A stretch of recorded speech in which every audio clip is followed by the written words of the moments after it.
excuse me. This has left lasting scars for all Indigenous people. It's a part of American history that hasn't received much public attention until today. Our children deserve to be brought home. For 150 years, from the early 1800s to the 1960s, thousands of Native American children, some as young as 4, were taken from their homes and sent to boarding schools, forced to learn how to be an American, leaving their clothing, traditions, and languages behind. In a new study, more than 400 schools have been identified across 37 states. There were 15 in the state of Washington, more than most Western states.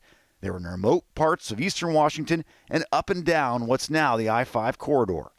Unmarked grave sites have been found in similar Canadian boarding schools, and the study discovered potential graveyards near 50-plus former American boarding schools. We must work to preserve Native languages. We must invest in support services for Indigenous peoples. The Secretary of the Interior, Deb Haaland, is the first Native American to hold a cabinet post. She initiated the study, hoping it will inspire long-term support for Native American communities.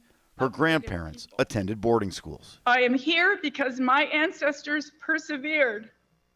I stand on the shoulders of my grandmother and my mother, and the work we will do with the Federal Indian Boarding School Initiative will have a transformational impact on the generations who follow. And if they got caught talking to each other in their own language, then they would get their mouth washed out with soap. Marilyn Scott grew up hearing stories from her mother, grandmother, and grandfather, all raised at a boarding school in Washington state.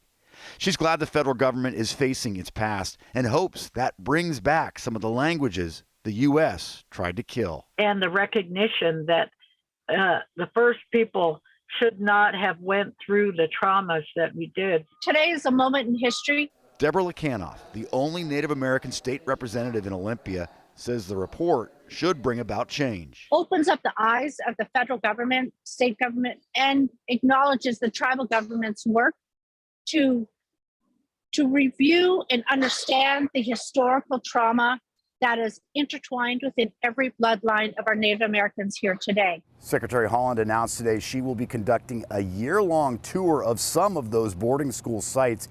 She wants to talk to survivors and potentially identify the remains found at more than 50 of those schools. In Olympia, Drew Mickelson, King 5 News.